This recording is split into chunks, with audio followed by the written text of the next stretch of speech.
The Brew Skies Happy Hour podcast is brought to you by Higher Gravity, a craft beer bar located in Cincinnati, Ohio, in the North Side and Blue Ash neighborhoods. And I don't know about you, Mike, but this is my go-to bar. It's my walking distance bar. It's the best selection of beer in the city bar. It is the Mug Club bar. It is the best draft selection bar. It's the best to-go beer bar, and frankly, the best bartender's bar. I love the one in Northside because it is a fantastic place. There is a massive amount of beers on tap, a great bottle selection. I love it, man. Hard to find a place that still really loves beer, and they do it. And it's for that reason, we'll see you there. We'll be at the bar. We'll be at the bar.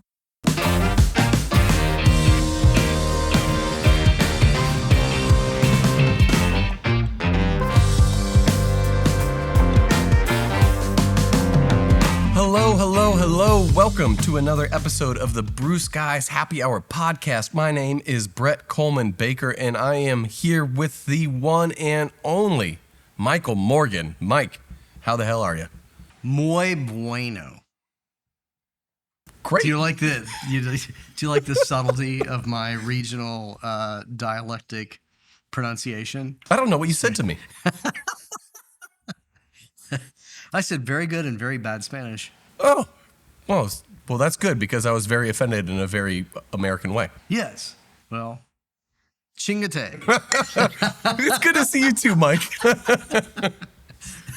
Now that we got the niceties out of the way, we have a really special interview lined up today. It is a tale as old as time.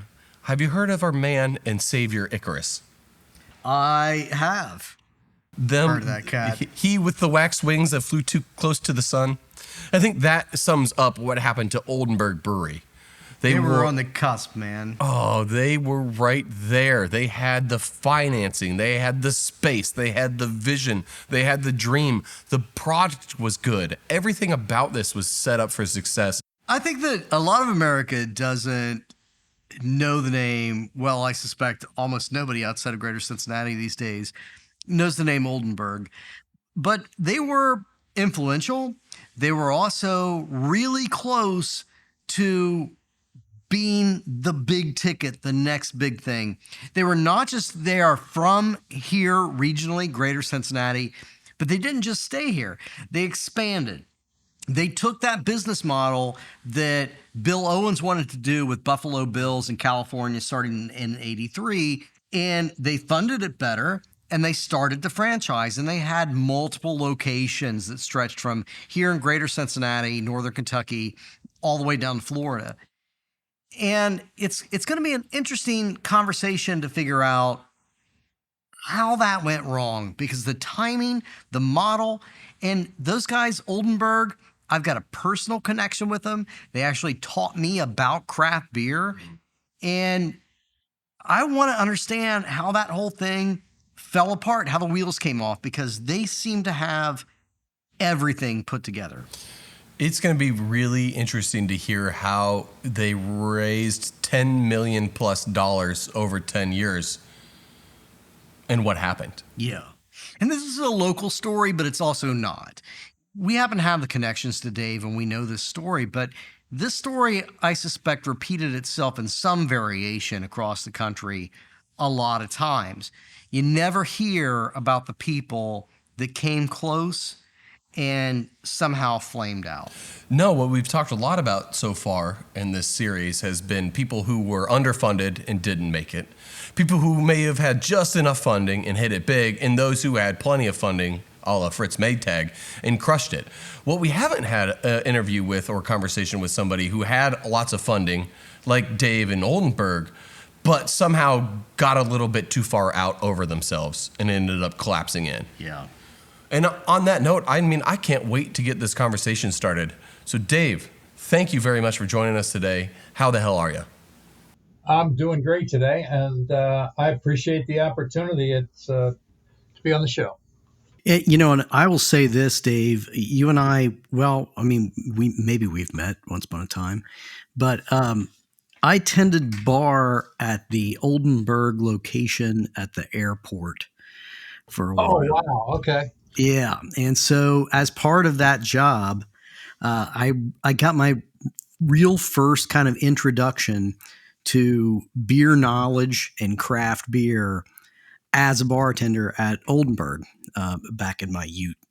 Did you ever attend one of our beer schools that we had? We had a series of beer school programs, just afternoons we would educate, bartenders and servers around town. Yeah, that would have been, it was like an afternoon program, and that's absolutely what I did. I always considered it my very best day of work. Because I got paid to go to that, and I learned a lot, and I drank some fantastic beers. So it really, I mean, yeah, that was a half a day of life, but it really kind of changed a lot about how I viewed beer and how I drank beer. And you may actually be largely responsible for sending me on a whole different trajectory. Well, I'm sorry for that. Yeah. Yeah, I mean, it's not necessarily a good thing, but thanks nevertheless. That would have been 96, 97, maybe somewhere in there. Or more like, I think 94-ish. Okay, yeah. I can't remember when we opened that up at the airport. It was when that whole Comair terminal was developed. Yep. Right, they were still building it. So I spent most of the time that I was there serving off of like folding tables. Wow. Okay. Yeah. So I was there when it first actually went up and opened. That's a great story. Thanks for reminding me. I'd forgotten all about the airport location. Well, you had several of them, so yeah. Let's get into that. All right. Let me set that up better. Your father-in-law decided back in the very early 80s that he was going to build an entertainment complex. So somewhere around about 1981, you convinced him that a brewery should be part of it, and you had to kind of convince him of it. So in 81, this idea of building a microbrewery in northern Kentucky starts to take off. But first of all, you guys had major hurdles. Yeah. So let's start there. Let me set that up a little differently. So yes, my father-in-law, he always had the dream of having some kind of a performance venue. Dinner theaters were the thing in those days. And we looked at building a dinner theater, and we were kicking that around. And then it was March of 1983. And there's an article in the center column of the Wall Street Journal that talked about, I think, Buffalo Bill Owens, that was out getting a license to sell his homebrew, which was a pretty rare phenomenon. That really what it was. He wanted to sell his homebrew, and it was an interesting article. I read it. About a week later, I think the Wiedemann Brewery in Newport announced that it was closing, and it was the last functioning brewery in the state of Kentucky. And I said, well, that might be a cool little thing to do. I had no background or experience in making beer. And I mentioned it to my father-in-law one day, and he looked at me and he goes, yeah, let's do that. And we could build a beer hall, and we could perform the Flying Dutchman opera in there. And, he bid on it, man. So off we went to try to figure it out. And it's hard to believe, but, in those days, we did not have the internet. So if you wanted to learn about something, you went to the library and you went to the Reader's Guide to Periodical Literature, and you looked at every article that had been written about beer in the last couple of years and reflected or researched that. And that's kind of how we got started. Then I think it was a couple months later, I found out that the American Homebrewers Association was having their annual meeting in Boulder. And for the first time ever, they were going to have kind of a side track about guys starting microbreweries. And so I flew out there to Boulder and showed up. And now at this time, I'm practicing law for a living, okay? And so I go to this homebrew meeting in Boulder, and I wore what I wore to work every day, which was coat and tie. And one other guy showed up with a tie on that day, and that was Jim Koch. And he was working for Boston Consulting Group. And like he walks over to me, I walk over and I go, "Hey, dude, we are a bit out of place here." Um, but we were great friends for many years. Yeah. And that's kind of how I got kicked off. I went there and came back full of a lot of knowledge, and we started knocking down hurdles to building a brewery, like making it legal in the state of Kentucky to build a brewery and own a restaurant, which was illegal, and um, figuring out who could build a brewery. Guys building breweries in the mid 80s were, nobody was building small breweries. There were some guys that were building some stuff for wineries, and there were some old tank manufacturers floating around, and there was pipe fitters. I remember I got invited when I was trying to figure out who could build it. I went to Little Rock. There was a brewery in Little Rock, and this guy was convinced that he says, "I know how to build your brewery. Come see what I've done in Little Rock." And I went there, and everything was kind of jerry rigged, right? But I went into the bathroom at this brewery, and the urinal is hanging on the wall. And I'm 6'4", so I'm a tall guy. But they had like an old Coke bottle case on the floor that I had to stand on so that I could reach the urinal. And I said, if this dude does not know how high to hang a urinal on a wall, would you let him build your brewery? Anyway, he got disqualified. That is not germane to the story, but it just came back to me. You've picked a part of my brain that I haven't worked in a long time. But that was a good story. So. But it's germane in the sense that, a lot of those early breweries at that time, early microbreweries, craft breweries, they were guys putting things together out of spare parts. And that's not what you guys did. I mean, you built a world-class facility. Well, thank you. You know what? It was interesting. Yeah, came back and we found out that, lo and behold, one of the great American brewery builders was right there on Spring Grove Avenue. What was at that time called Bishopric and is now known as Interfab. And they had built brew houses, but primarily they were known for the post brew house tanks. And they were building for everybody. I mean, there was not a major brewery in America that did not have Bishopric tanks in it. And I remember walking in there and talking to them, and we talked about what we wanted to do. And thankfully, their sales manager at the time, they were going through a lot of changes. Their sales manager at the time said, we're going to have to learn about these small breweries because the big breweries aren't building anymore, and if we're going to stay in business, we're going to have to figure this out. So I don't know that they made any money on building our brewery, but I did have the benefit of an awful lot of expertise that a lot of my cohorts at that time did not. So that was good. That's an amazing coincidence that they just so happened to be 5 miles from where you guys were building your brewery with that level of expertise, looking to get into the industry because they're also seeing things are changing like you guys are seeing, and willing to help. And it sounds like they cut you a great deal. Yeah, they did. Well, I mean, I assume they did. It was hard to price shop anything in those days, but they had trouble scaling down their thinking. They were used to building storage tanks that would handle 600 barrels. And I was building a 25 barrel brew house. We had 50 barrel storage tanks.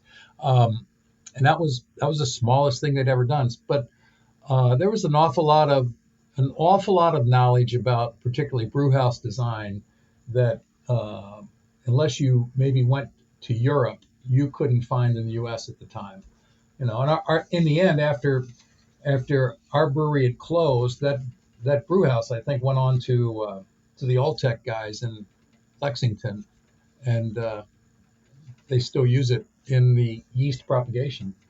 So you start out with this fantastic brew house, and then the larger brewery itself, that was also really impressive. The facility, my father-in-law owned the Drawbridge Inn, which was a very successful hotel there on Buttermilk Pike. And so he was doing well, and he was a guy that really had a gift of hospitality. So, I mean, the hotel worked, his restaurants worked. And and he was a custom home builder by training. So we got to fulfill an awful lot of his dreams in building, a classic looking brick brewery, like you would have built in Over the Rhine in 1870 if you were building that kind of a building, to make beer. Awful lot of masonry, fancy corbels, and so we had the beer hall that I guess held about 700 people. We had a separate pub up top that was called JD Brews at the time, which was a couple hundred seat restaurant. We had the brewery, and then in the process of there, we were contacted by these folks with all of the beer memorabilia, which was like a very odd thing out of the blue. They'd read somewhere about us, building this plant, and it was actually an attorney that calls me out of Wisconsin, and he says, I represent the folks that have the largest collection of breweriana in the world. I didn't know what breweriana was. It was a husband and wife by the name of Herb and Helen Haydock, and they were into collecting, beer history. And I could probably you Mike. It sounds like you read about it, so you may have better numbers than this and me. But there was a beer can collection, and it was 50,000 cans strong or something like that. But they had thousands and thousands, tens and tens of thousands of trays and signs and anything that had a beer name on it in the United States, they had collected. This couple, they did not have children. This was their life's work. They were in their late 50s and they traveled. And anyway, we were able to make a deal with them. They were looking for a place to display it. So we really took the inside of all of our facilities and covered the walls with all of this history. That was fun. That was another weird turn of events, There's a strong breweriana collector community in Cincinnati still to this day. They are very avid, and the history of craft beer in Cincinnati going back is just so strong. I feel like it lends itself well to people like that. It's great they reached out to you. Yeah, well, it was good. And I don't know, Brad, if you've come across Dave Gospel in town, Beer Dave, he's known as. I think he still works at Oldenberg, Yeah. So, literally, we were doing a groundbreaking for this brewery on Buttermilk Pike, and it's I want to say it's like end of summer of 86, maybe fall of 86, because I can tell you our first drop in the brew house was September of 87. And we have a little community event. We got the mayor there. We got an old flatbed truck out there, and we're digging some holes, and it's your classic publicity groundbreaking event. And I get off the stage, and there's some kid who's 16 years old, and he's standing on the side, and he's got a resume in his hands, and he says, I want to work for you. I'd like to work in the brewery. And I go, well, dude, we just turned the first shovel, so I'm not hiring you. Anyway, this is a 16-year-old Dave Gospel who was a beer can collector at that time, and he wanted to work at the brewery. And so he ended up coming to work at the hotel or the busboy or something. And then when the brewery opened, he was still only 17, and we were worried about putting a 17-year-old kid to work in the brewery. I mean, you can get hurt in those places. So we gave him a job in the evenings. He would come down and hose out the place and just clean up in the evenings. And anyway, that was 1986. So we're going on 40 years, and or 35, 36 years. And Dave Gospel's still in the beer business. It was a fun start. It's wild. I actually have a Oldenberg beer tray sitting on my desk right now, staring me back. Wow. With the green trim and the beautiful painting of your guys' facility. It's amazing how I just don't feel like that same breweriana type merchandise exists anymore in craft, and maybe because it's just cost expensive, or culture has changed. But it's really cool, the nostalgia factor. A lot of those things that people used to do with the different glassware and the serving trays and everything, all the pins and bells and whistles and everything was quite awesome. It was awesome. Yeah, but I think it's a change in marketing. True. Oh, that's a good point. So how was that build out then? Like you were saying, everything is brick and built to look like it's historic and fits in with the over the Rhine. That couldn't have been cheap or easy. You're correct on both counts. I think the entire project ended up costing $7 million, which in 1987 dollars is a lot of money. About $1 million of that was my brewing equipment, and including the bottling line. The rest of it was all building. My father-in-law, being a custom home builder, made it a whole lot easier. But he was hands-on in every step of the way, designing and on job every day for that roughly year and a half that we were under construction. It was a fun project, and thankfully he had the wherewithal financially to be able to borrow the money to make it happen. So I read that you guys' brewery had the capacity for 25,000 barrels. Did you guys, which is a shitload of beer, especially in 1986, Yeah. which so did you guys open with that capacity? Did you build into that? How did that work? Well, it's interesting. Rating capacity is as you know, what ultimately affects your capacity is what your storage capacity is and how long you're going to store your product, right? Mm-hmm. We started out making lagers, and it was a 30 to 32 day lagering process. So I had 1,200 barrels of fermentation capacity. So if you can only turn that over every 31 days, you're only going to get, 15,000 barrels out of it. I don't know that I ever really felt like we had 25,000 barrels, but let's face it, an awful lot of beer that especially is sold in tap rooms spends a very short period of time in maturation. So, mm-hmm. Cut that in half, and now you've got 30,000 barrels capacity. We had the ability to turn 4.5 turns in our brew house in a 24-hour period. So we could crank there. We had a classic 3-vessel brew house plus a separate whirlpool. So we could move stuff through pretty efficiently. And, let's talk about the beer for a second, because, this is a great brew house. This is a great overall facility. And you brought in a fantastic brewer. You brought this guy in from Germany, right? Well, he was in LA when I found him, but he's originally from Germany. Yeah.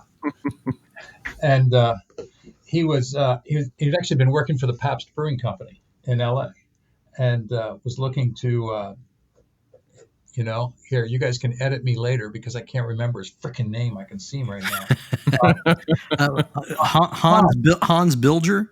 Is that Bilger? I was going to say yes. I knew it was Hans. It was good. Hans Bilger. Hans was German through and through. He was working for the Pabst Brewing Company in LA. I remember going out there and interviewing him, and we moved him here, and he was great. The dude was a graduate of Weinstefan, had his degree in brewing, and that was hard to find. There were a couple brewmasters still around from Wiedemann, but most of the guys at Wiedemann, so the local talent, you had to find a guy locally that could brew, that had any commercial brewing experience. They were working at Hutepol, Shaneling, they were at Wiedemann, but by now they've been out of work for 3 or 4 years, so they've all gone off to do something else. And most of those guys kind of learned the business in the plant that they were in. They were great at what they did, but we were starting from scratch and had no process at all, So having a guy that I will say is classically trained really served us well. I'm really curious to hear about what did you guys see as your best sellers? Did you try to pursue or chase customer trends to a degree, or was it just like, we're going to make the best Pilsner that we can and we know people are going to buy it? I mean, you youngsters, as I'll say, don't remember, a place that had a lot of draft beer had 3 tap knobs, and Bud, Miller, and Coors wasn't even that big around here, but Bud and Miller controlled those. What else? What the local tap knob was going to Hudipole or to Shaneling. So getting a tap knob was impossible almost to get that sampling. We set out to make a beer that had more body and more flavor than what the classic American light lagers had. Christian Moorline had been in the market and had, woken up some people to a little more flavor. But I want to say, we were like, it was like 11.6 or 12.0 original. I mean, these are nothing beers. Our IBUs were, I don't want to say they're nothing beers. They're great beers, right? But as competing in today's market, our IBUs were probably in the 16 range or something like that, and there was not enough. The problem was there wasn't enough. I don't want to say there weren't as much consumer culture about sampling beers. So a guy didn't say, "Oh, I like this versus that." His question is, did he like that versus Michelob? Did he like that versus Bud Light? That's all they had to compare to. Did he like it versus Little Kings? And as we all know, while those are all distinctive, individual, different styles, to most consumers, they're not the same. And our beer had a little more color to it than Budweiser or Hudipole, and so therefore it must be heavier and thicker. It was the pioneer days. Yeah, it was. But as opposed to going, straight in way over the consumer's head, you're moving the consumer up from what they're used to, but it's still those same kind of German, lighter bodied beers, not lighter in the Bud Light sense, but lighter bodied in the traditional kind of golden lager Pilsner. And I think that was a really smart move that you're kind of, in the beer class that I teach, I always refer to, those like really good Pilsners or really good, golden lagers as the gateway drugs. They're what take you into that world of good beer, but they're a nice first step. Yeah, and if for the most part, there was guys in the late '80s on the West Coast that were making a bit more flavorful beers, but that was the West Coast. It was Northern California, Portland, some in Seattle, and then of course Koch came out with Sam Adams, which was considered for years and years to be, wow, that's a big, bold, massive leap of trust when the consumer bought that heavy beer, right? And flavor profile has passed that by. Yeah, I think that's a good as dovetail as any into just generally how craft beer was evolving in the 90s, where things were rapidly changing. Craft beer was gaining a little bit of more steam. It was starting to become nationally known. Wheat beers were becoming nationally popular. Big beer was getting into it and trying to obfuscate what was craft beer or not craft beer. And eventually you started getting price wars for some of these bigger craft breweries that were distributing. Things started getting real wild in the 90s. And did you guys find that you were, maybe at least initially a little more insulated from all that being partly in Cincinnati and also since you are more focused on the on-site entertainment complex? Well, insulated, yes, but I think Cincinnati could have benefited from additional production off-premise brewers. We were out there having to carry the load on our own. While I know that, in some of the other communities that you mentioned, talk about there became tough battles. The problem was I didn't have anybody else out here evangelizing. I don't want to call it good beer, but more flavorful beer, right? Yeah.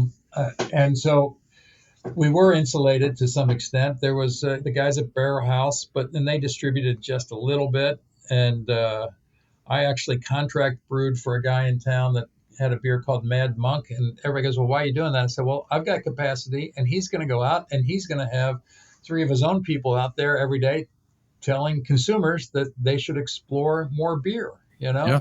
So it made sense.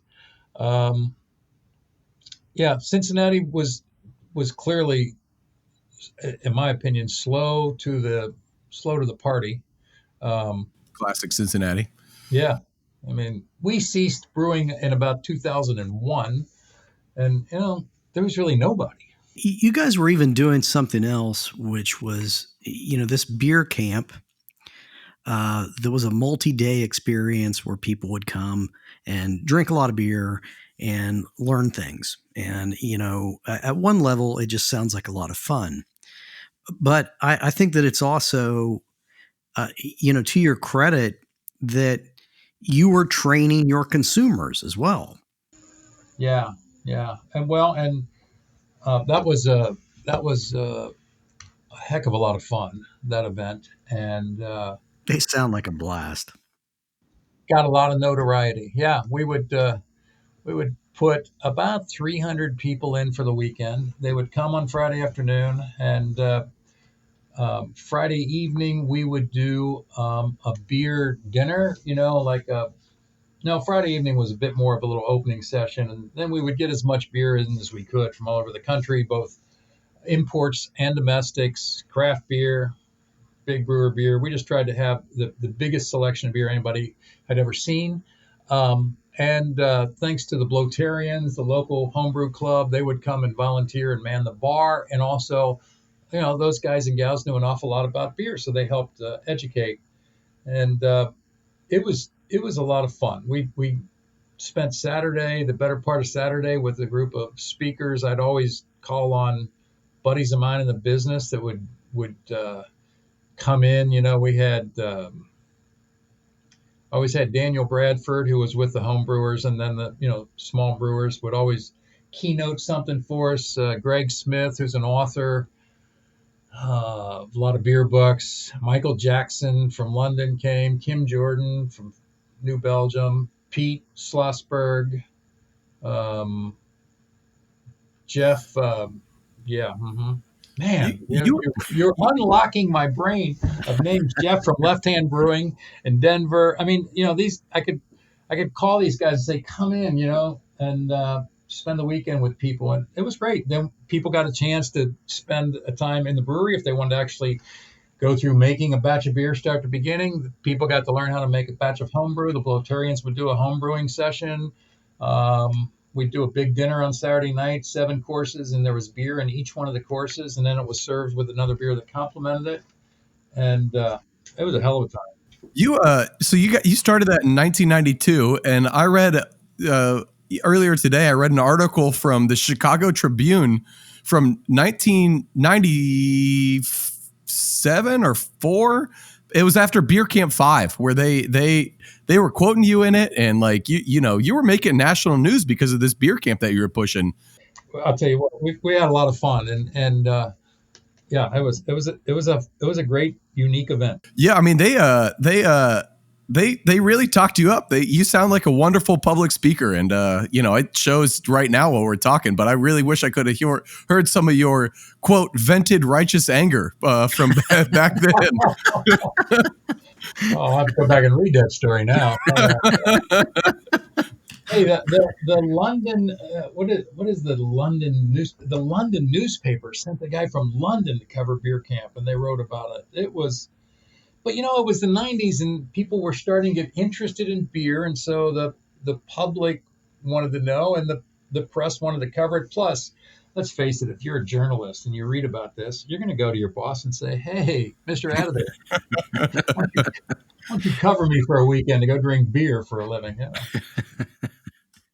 Yeah, who wouldn't want to be a part of the world's fastest beer tasting? I mean, it's holy crap. Everything about it sounds wonderful. And the fact that you pioneered that far before, I mean, like Sierra Nevada still does that beer camp idea to this day. And they started that maybe 20 years after you guys first did it. Yeah, they're good guys. So here's what I don't understand about Oldenburg, Dave, and that's, when I look back at this history, Brett started out by saying this is a fantastic story, and it is up until the point where it kind of seems to become a shitty story. There's a good description. So there was some of this history that I just remembered personally, but I did go back and read some things, and it struck. It did not end well. Yeah, well, I mean, and it struck me even more. What you guys are doing in the late '80s is, you haven't invented craft beer here in Cincinnati, but for this part of the country, what you're doing is revolutionary. This beer camp idea is incredibly inventive. You have a world-class facility. You have a world-class brewer. You're making award-winning beers. You're starting to expand into other locations, and everything about that, looks like you're waking up every day and knocking it out of the park. But somewhere in the late '90s, the wheels started to come off. So what happened? Well, we started brewing in '87, okay, and I ended up buying the brewery from my father-in-law in the early '90s.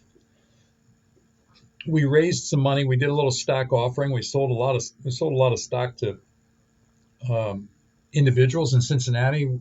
We raised some money from bigger investors, but then we followed what was a bit of a trend at the time, that we had a wide variety of shareholders that could buy in at $500. So that, again, we were trying to enlist our own consumers. You could say you were an owner of the brewery. Sam Adams used that technique as well. Yes. And my goal, I'm a business guy at first. I'm a lawyer. I'm a finance major. So I'm always trying to look at the business model.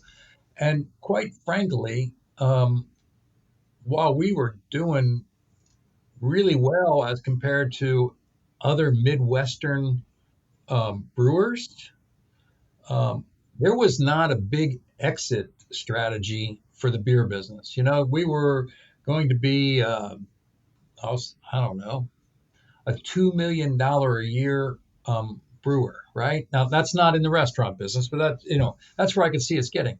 And that didn't have a whole lot of easy ways to monetize that investment for the people that invested. The guys that put $500 in, they were happy to come to the shareholder parties. But for other people, you need to find a way that you can return their investment. As I always say, in business school, they always say, well, what are the barriers to entry? Well, the barriers to entry are sometimes less than the barriers to exit when you build a very capital intensive business, and you owe the bank a lot of money and you owe your shareholders money. How do I monetize this? So to me, it made sense to develop additional restaurant assets. And so when we raised money, the game plan was we're going to go grow some more restaurants that we will brew beer in there, that will be part and extension of the brand name, and will help. We opened, besides the one on the premise of the original brewery, we opened first over in Clifton, the Holy Grail, which was over there in Clifton. We were able to buy a place in Lexington that had started as a brewery and lasted like 90 days for some reason. I forget what the guy's problem was, but we bought a place in Lexington. We were approached by some guys in Louisville that wanted to do a higher end concept. At that time, there was about maybe 4 rock bottom breweries in the country, right? And they seemed to have a different model that was much more akin to a scalable restaurant. Okay, the Holy Grail in Clifton was a great college bar, but it was not going to be something that you could go build a dozen of without a whole lot of unique things lining up. So these guys in Louisville had a lot of experience. They had actually been involved in building restaurant chains like Texas Roadhouse and Chi-Chi's in the early days, and then Tumbleweed Restaurants and a couple others. And they had an idea, so we hitched our wagon with them. We built the Oldenberg Grill in Louisville, which was a much bigger place, more along the lines of what you may have seen at Rock Bottom. And we replicated that in Augusta, Georgia, and in Orlando, Florida. And we had other sites already identified that we owned in Fort Wayne,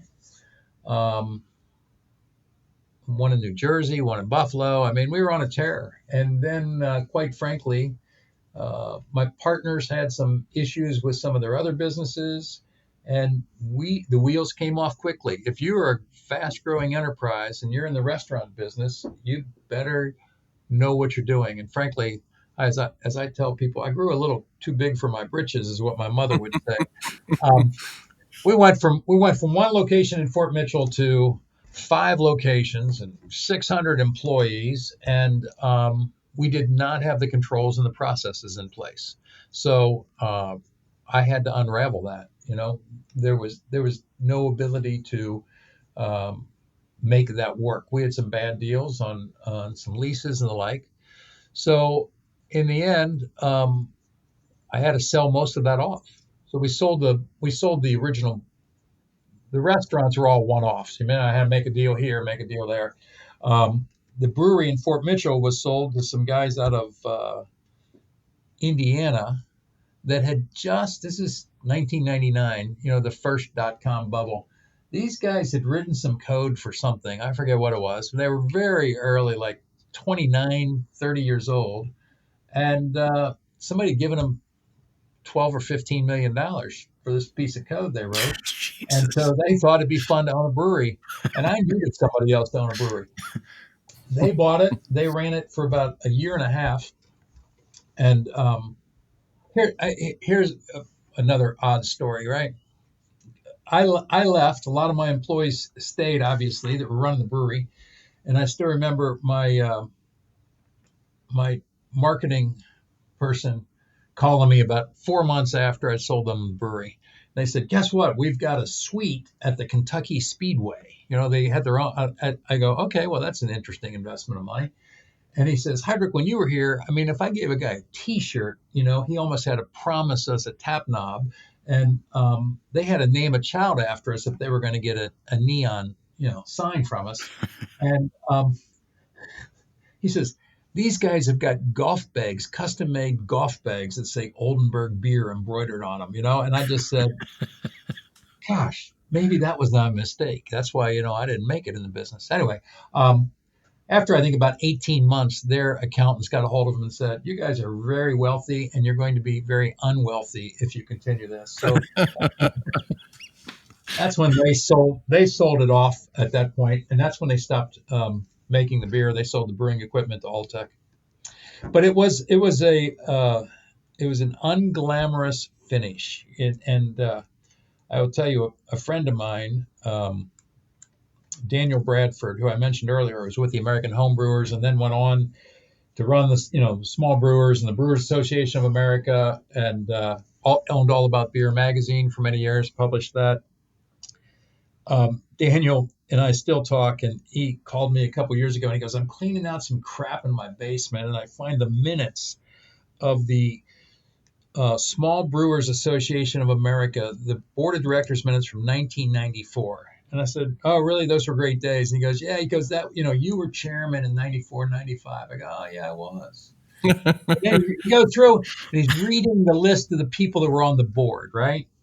And the people on the board then, was included, Jim Cook, billionaire, Kenny Grossman from Sierra, billionaire, Kim Jordan, Jack Joyce from Rogue Ales, a guy from up in Boston, and 4 or 5 other names of people that have quite honestly made fortunes in the business. And then there's 3 or 4 names on that list, like mine, that if you weren't in Cincinnati, you've never heard of in the beer business again. Right?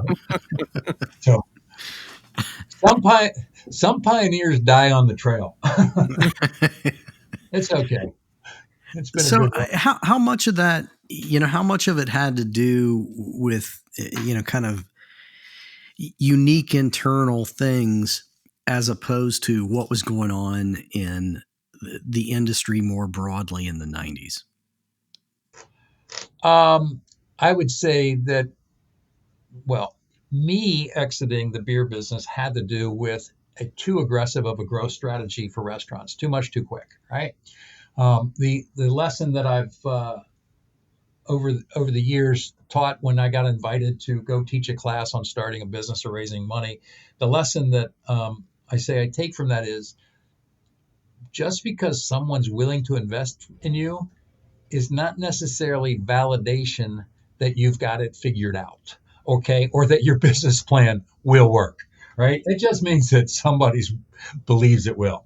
And I was able to attract a lot of capital, and I said, well, damn, these guys are wealthy and they've made a lot of money, and they're telling me here's another $500,000, go open up another restaurant. I guess I should do that. And that was ill-advised. I just grew too quick, too fast. Now, the reason that I think that the brand and Oldenberg overall is, it was Cincinnati, and we were not Portland or Denver, or Seattle.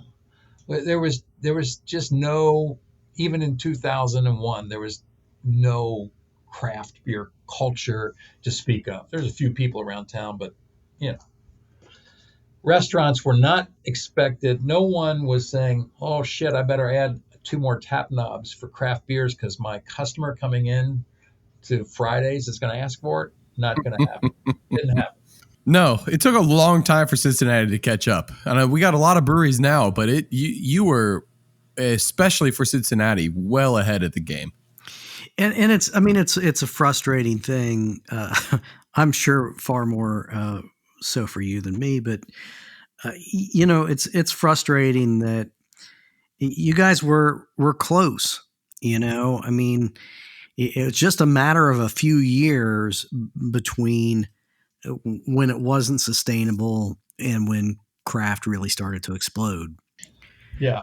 Yeah. And, it's the same thing even with, you mentioned Barrel House Brewing, and that was another early craft brewery in Cincinnati. And they were small scale, but they made really good beers. Yeah. And damn, man, those guys also, just ceased to exist in the 2000s. And, they were close. I think that, shit, if Oldenburg had still been functioning in 2010, I think I'd be talking to you from my boat in the Caribbean. You wouldn't be talking to us. Fuck those guys. That's what it is. I will tell you, it's been 20 years now, since I've been on the business, which is hard to believe, but those lessons are hard to learn in life. But I've gone into commercial real estate development, and the lessons of a business failure, if you use them right, can be very valuable. And those personally have been. In terms of, I think there's an awful lot of other breweries around the country. We're talking about Oldenburg today. You guys are Cincinnati based. But almost every city had its Oldenburg or a couple of them that, just early, and any kind of the early adopter doesn't always win.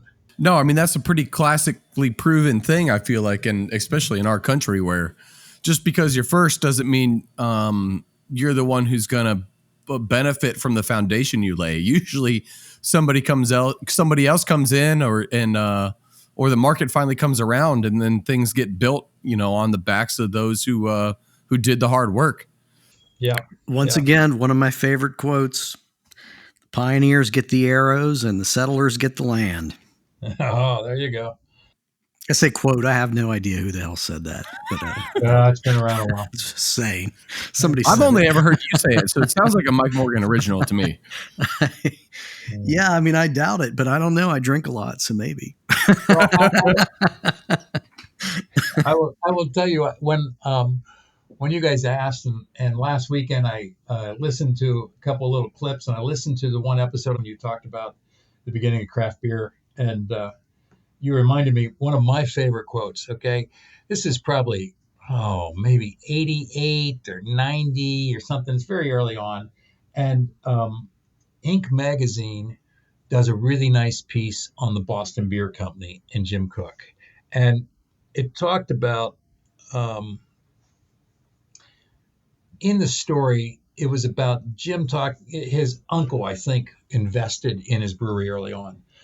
And his uncle called him one day and says, "What are you doing?" He goes, "Well, I'm up, I'm putting together a computer system, and we're worried about phones, and I'm going to do some marketing meetings and this and everything else." And he says, and his uncle told him, "Screw all that shit. You don't need office furniture. You don't need a computer system. You need somebody to buy your beer. Get out and start knocking on doors, going to bars and restaurants, and and the rest will take care of itself. But you should be spending all of your time, out."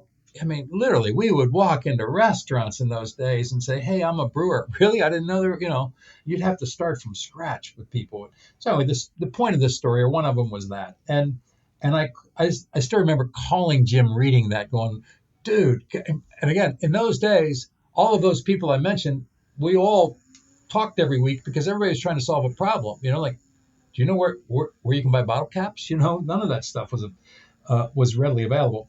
So we were talking regularly. I called Jim and I go, "That is a great article. Congratulations." And he says, "They cut out my best line." And I said, "What was your best line?" He goes, "Well, my uncle said to me, marketing, Jim, let me explain to you something. Marketing is to sales what masturbation is to sex."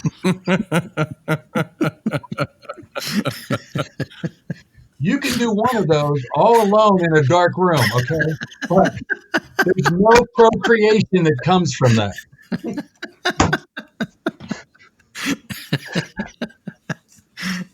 I will tell you, that was 1989. That still is my favorite quote. Get out there and sell, boy. Well, Dave, I think the only other question I'm kind of curious to ask you is, so you lived through the boom bust of the 90s with craft beer, and do you see, and I don't know how much you follow craft beer anymore, but do you see something similar happening currently? I don't know, because I don't know the economics of the business the way I did then. I think that it's going to be hard for a metropolitan area, say of the size of Cincinnati, of just a couple of million people. It's going to be hard for them to support more than 2 or 3 major production beer brands. Mm-hmm. Now, the ability to support your business through a tap room is great. Again, I'm a business school guy, so I'm always looking to say, where's my exit? Who would pay me, and how much would they pay me for this business at any given time? And a lot of guys in the business are in it because it's a labor of love. But man, I see more and more bigger and more expensive facilities going up, and I hope it works. In many ways, most of these are just a restaurant business. Mm-hmm. And think about this. How many independent restaurants do you know? Well, you know some, right? Yeah. How many of them have successfully sold to a new owner that is not the founder, right? They are a very, very tough thing to sell. an awful lot of great guys become restaurateurs, and then they get to a point where they go, great, and unless one of their kids is going to take it over, rarely does the dude, sell it for a nice fat check and walk away. There's an old adage that there are only 3 exit strategies for an independent restaurant: bankruptcy, arson, and suicide. Oh God. Jesus Christ. That's rough. That's dark. It is dark. But go out and prove me wrong. Look for Dave's column in Restaurant Weekly next week. Oh shit! I can't believe I shared that line. But when people over the years, I've been an entrepreneur. I've been in all kinds of businesses and still am, and so I get asked by a lot of people, hey, can I buy you a beer? Will you talk to me? Tell me what you think, so forth. And people that want to start a restaurant, not just because of my, angst with it and experience with it, but starting an independent restaurant and then exiting that business is tough, which is kind of part of why I said, crap, no, I've got to grow to 12 restaurants. 12 was kind of my magic number when I thought that I could get to the next level of valuation and financing. And I never got there, burned out before I got there. But it's hard to think about an exit. So that is a long answer to what's going to happen in the beer business. I can't say that I appreciate the stratification of brands and flavor profiles, maybe the way I did 20 years ago, but that's just what I think of when I see a new brew pub opening up, with a couple $1 million investment every 3 weeks. No, that's brilliant. That's exactly that's where my head's at too, is how, the breweries, what they're becoming, these neighborhood breweries, these brew pubs, it's mimicking so much the restaurant industry anymore, that to think that you're going to come in and stay small and then either be able to pay yourself enough money where you're going to be, as a business owner, potentially comfortably retire, or more than comfortably retire, or hopefully sell it, it's just not going to happen. And like you were saying, you can only have so many regional or production sized breweries in a given city, in a given region, in a given nation. We're just, it's really going to be interesting to see how this shakes out. And, I think that was extremely insightful. So thank you. No, thank you. I just want to say, thanks not only for taking the time to have a conversation with us, and it's been enlightening and fun, but really, thanks for leaving a mark on beer here regionally. It's not a story that has a particularly happy ending, but along the way, you trained a lot of people to drink better beer.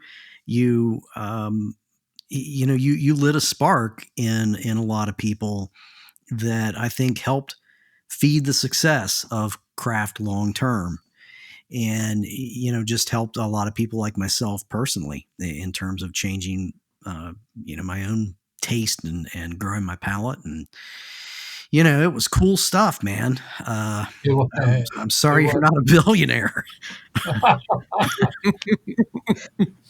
So is my wife. Anyway.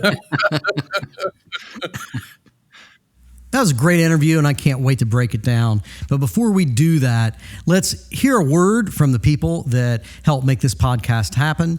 And that actually includes you out there listening. So don't forget to like and subscribe, because it does matter. Thanks. This podcast was brought to you in part by Beechwood Audio. Beechwood Audio provides sound acquisition, post, and design services for individual, corporate, and commercial clients.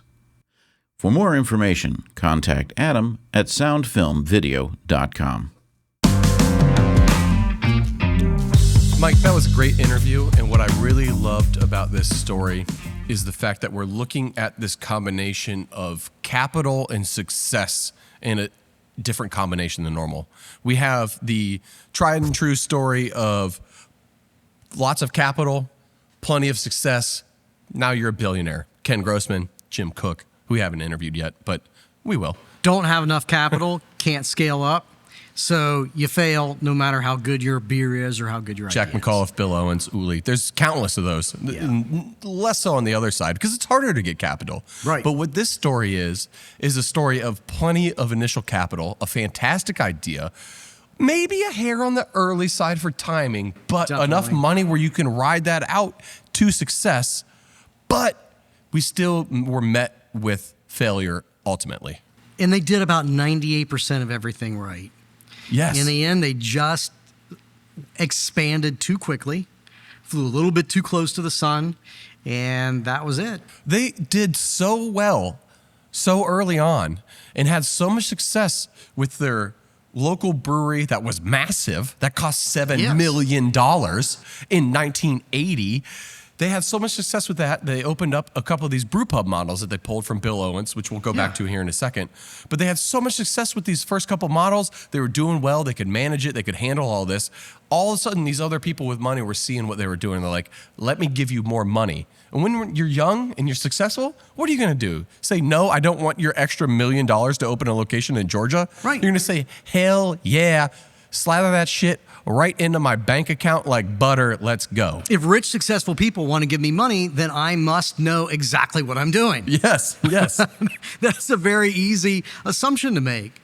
And he was surrounded. I mean, the people that were doing the franchising were people that had done Texas Roadhouse and Chi-Chi's. I mean, those are still making a boatload of money. Did he say some place called like Chimichangas or something? Or was it just Chi-Chi's that I'd forget in my mind? I think just Chi-Chi's. I mean, it was literally 30 minutes ago, but I can't remember. You could get a chimichanga at Chi-Chi's, as I recall.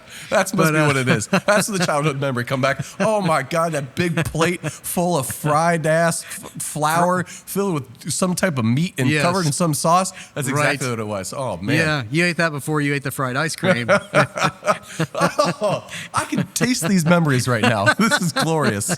Nostalgia tastes delicious. I mean, I'm sure Chi-Chi's still exists. I don't give a shit. But no, this is episode, by the way, proudly sponsored by Chi-Chi's. When you want nostalgia with your highly mediocre Mexican. All the stuff that he is doing here is spot on. I mean, the scaling issue, 25,000 barrel system. Bill Owens is starting with what, like a 5-barrel system? Yeah. You know, can you put that in context, what that means in like modern brewing, a system that size? So in modern day craft beer, if you hit over 15,000 barrels, you're considered a regional brewery. If you hit that 25,000, 30,000 mark, you're considered a national brand at that point. You're putting out so much product. So this was not a small venture by any means. There was capital behind Dave and Oldenberg. And to the point with Bill Owens, who had the idea to franchise these brew pubs, Bill said he had to go through a year of fundraising to only get $300,000 to try to do the next expansion. And he just ended up wasting it all on running the current brew pub and not even opening any more. Dave, on the other hand, was talking to us about how he continually got approached by investors who say, here, I'll give you $500,000 to open another one in Georgia. Here's another $250,000 to open another one in Florida. He was getting opportunity hand over fist where they fell behind in the organizational structure where Bill could never even get it off the ground from a money standpoint. Which is interesting because I don't think you see that happen again in beer until you get into very recent times where the problem is that actually people are throwing money at you. They're throwing money at you because they've seen other people start to get rich doing it. Yeah, and we're talking really recent times for that. Right. I mean, you go just back the past few years. Yeah, you even go back to like 2015 when we founded, and we couldn't hardly get money from our bank. And a couple years later, our bank's like, oh, you should have waited a little bit longer. Now we're just giving away money to breweries. Yeah, now somebody walks into a bank and says, I want to open a brewery. They don't even need a business plan. How many millions of dollars do you want, right? Yes, I'm a white dude and I want to open a brewery in a slightly dodgy part of town. Oh, well, we're bankers and we're lemmings, and somebody else got rich on that, so how could you possibly fail? How much money would you like, sir? Yeah, it's kind of fucked. Yes. Well, banking is kind of fucked, really. What Dave was doing is past regional scale. So that's multi-state area. They were borderline national scale. That's 50,000 kegs minimum a year is what Dave and Oldenberg was doing. He wasn't That is shooting for huge. being Bill Owens. He was shooting for being Jim Koch. Massive amounts of beer. Yes, he was going for broke, quite literally. Yeah, that's amazing. And he was also, as opposed to most of the people we talked to, including Ken Grossman, who is another guy that starts out pretty small scale. He understands how to not make the mistakes Jack McAuliffe made with scale, which Jack understood was problematic himself. But he still starts out in a garage with dairy equipment that he repurposes. Yes. So Dave is the first person that we talked to who is really going out there in the world and finding those manufacturers that can make him a properly scaled brewery to spec. Yeah, there's a couple really interesting things that Dave is doing at this point in time in American craft beer. Because your hubs of craft beer right now in the late 80s are California, Denver. And this is where the knowledge centers are. This is where people were like figuring things out together. These are people making things happen. Dave didn't have that. Right. He knew he had a good idea. With some East Coast, I mean, Jim Koch is also really kind of a lone ranger with Boston beer about the same period of time on the East Coast. And they were both doing very similar things of Right. going hard on the equipment and the facility and the investment that they were doing. But Dave needed to bring in, he couldn't do this on his own. He needed money. He needed to build a destination because you're in Cincinnati that doesn't have any modern brewing, craft beer, anything. So he needed to make a destination. He needed to make it big enough that it could expand and be successful. And he needed to bring in talent, someone to run the actual operations. And all those things couldn't be had in Cincinnati. And he goes out there and he finds a brewer.